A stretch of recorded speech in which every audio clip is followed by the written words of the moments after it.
sacred head, now wounded with grief and shame weighed down, now scornfully surrounded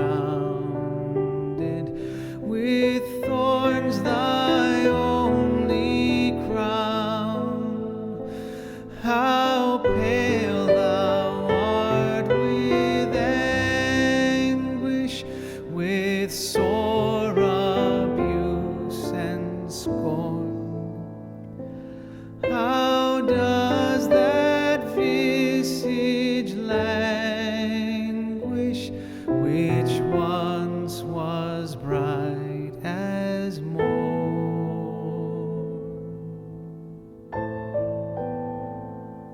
What thou, my Lord, hast suffered, 'twas all for sinners' gain.